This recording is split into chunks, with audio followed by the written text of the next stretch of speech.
जय हिंद दोस्तों। आज चैप्टर फर्स्ट का हिस्ट्री का क्यूज हो रहा है। मैं आपको बता दूं, इस चैनल पर ओनली क्यूज होगा क्लास 10th का। चलिए स्टार्ट करते हैं।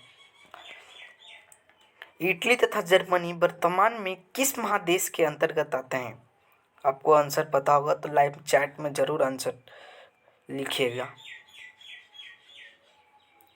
इसका आंसर होगा यूरोप महादेश के अंतर्गत आते हैं। चलिए आगे की ओर चलते हैं। क्वेश्चन नंबर दूसरा में, फ्रांस में किस शासन वंश की पुनः स्थापना वियना कांग्रेस द्वारा की गई थी? लाइव चैट में आप आंसर देते चलिएगा। इसका आंसर होगा बुर्बो वंश।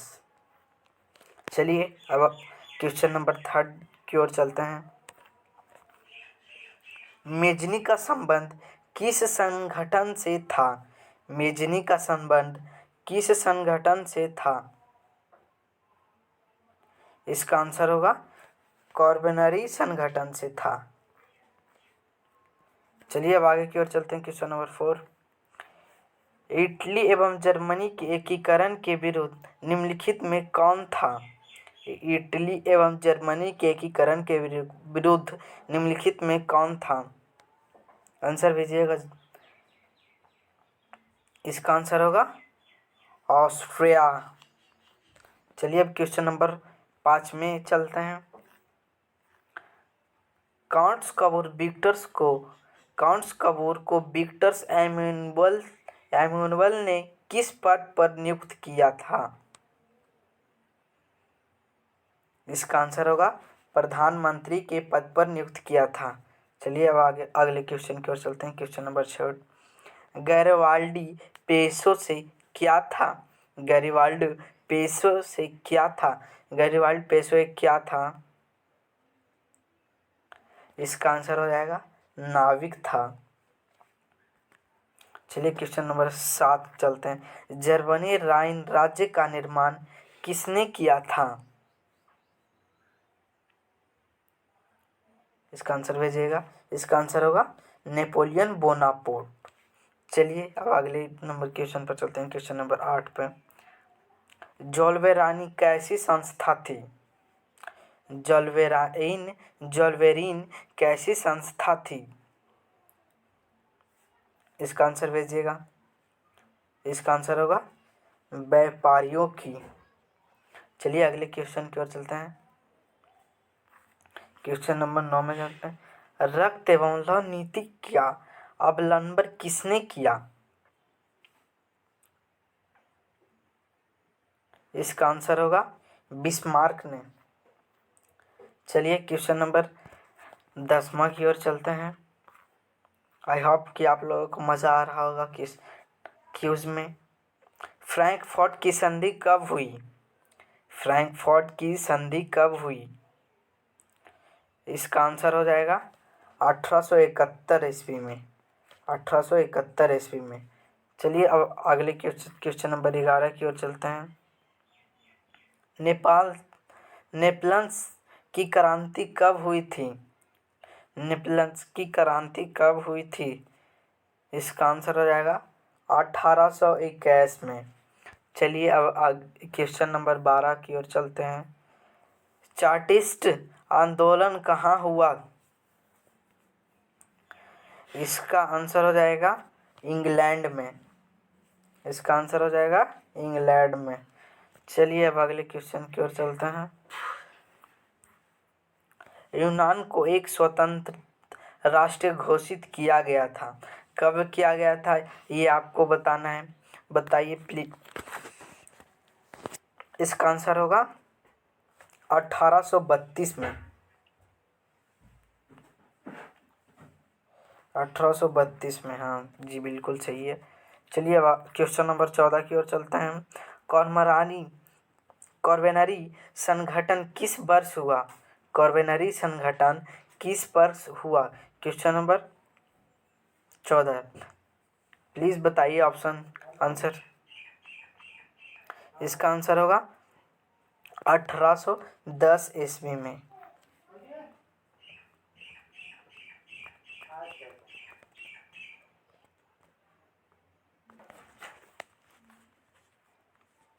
एड्रियानोपोल की संधि कब हुई? एड्रियानोपोल की संधि कब हुई? इसका आंसर होगा 1829 में, 1829 ईस्वी में हुआ था। चलिए अब अगले क्वेश्चन की ओर चलते हैं। क्वेश्चन नंबर 15, एड्रियानोपोल की संधि किन दो देशों के बीच हुई थी? इसका आंसर होगा तुर्की और रूस के बीच हुई थी। चलिए क्वेश्चन नंबर 17 की ओर चलते हैं। सेडोवा का युद्ध किसके बीच हुआ? सेडोवा का युद्ध किसके बीच हुआ? इसका आंसर होगा फ्रांस और पर्सा के बीच हुआ था। फ्रांस और पर्सा के बीच हुआ था। Question number 17। चलिए क्वेश्चन नंबर 19 की ओर चलते हैं। सॉरी, गलती प्रिंट हो गया था, क्वेश्चन नंबर 18 होना चाहिए था, कोई नहीं। पोलैंड के विरोध को किसने कुचल दिया? पोलैंड के विरोध को किसने कुचल दिया? चलिए इसका आंसर भेजिएगा। फर्स्ट, इसका आंसर होगा, और इसका आंसर होगा रूस, सॉरी रूस होगा इसका आंसर। चलिए क्वेश्चन नंबर 20 की ओर चलते हैं। सन 1817 में फ्रांस और पर्सा के बीच युद्ध कहाँ हुआ था? सन 1870 में फ्रांस और पर्सा के बीच युद्ध कहाँ हुआ था? इसका आंसर हो जाएगा सेडोवा में हुआ था। इसका आंसर हो जाएगा, नहीं सेडोवा में, यस सर सेडोवा में। क्वेश्चन नंबर इसका ऑप्शन नंबर ए हो जाएगा। चलिए क्वेश्चन नंबर 21 की ओर चलते हैं। यूरोप वासियों के लिए किस देश का साहित्य एवं ज्ञान विज्ञान प्रेरणा स्रोत रहा? इसका आंसर हो जाएगा ऑप्शन नंबर बी, यूनान। चलिए क्वेश्चन नंबर 22 की ओर चलते हैं। सॉरी बिस्मार्क निम्नलिखित में से क्या था? बिस्मार्क निम्नलिखित में से क्या था? इसका आंसर हो जाएगा कूटनीतिज था। बिस्मार्क जो था एक कट्टर विरोध था, जो आपको पढ़े होंगे, कट्टर विरोध था। इसका आंसर हो जाएगा ऑप्शन नंबर डी, कूटनीतिक। चलिए अब क्वेश्चन नंबर 24 की ओर चलते हैं। क्वेश्चन नंबर 24 की ओर चलते हैं। यूनानी स्वतंत्रता आंदोलन के दौरान कौन ब्रिटिश कवि शहीद हुए? इसका आंसर हो जाएगा option number A, live iron. चलिए अब क्वेश्चन नंबर 26 की ओर चलते हैं। जलवेराइन की स्थापना किस राज्य ने की? इसका आंसर हो जाएगा पर्सा ने किया था, ऑप्शन नंबर ए। चलिए अब 27, हंगरी की भाषा क्या थी? हंगरी की भाषा क्या थी? इसका ऑप्शन नंबर हो जाएगा बी, मैगर।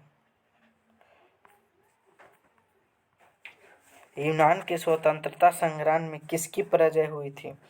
यूनान के स्वतंत्रता संग्राम में किसकी पराजय हुई थी? बस अब 2 क्वेश्चन बचा है, फटाफट हो जाएगा।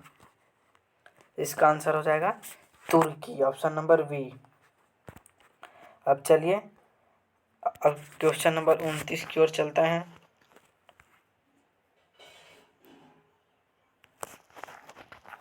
क्वेश्चन नंबर, मरियन किस देश के राष्ट्रीयवाद की प्रतीक थी?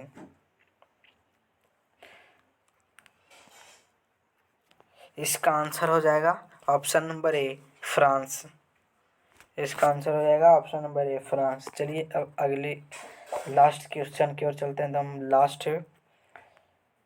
यूरोपीय सभ्यता का पालन किसे कहा जाता है? यूरोपीय सभ्यता का पालन किसे कहा जाता है? इसका आंसर हो जाएगा ऑप्शन नंबर डी, यूनान को कहा जाता है। अगर क्यूज में आपको मज़ा आया होगा तो प्लीज़ दोस्तों के पास शेयर कीजिए। चलिए अब नेक्स्ट वीडियो में मिलते हैं नेक्स्ट क्यूज के साथ।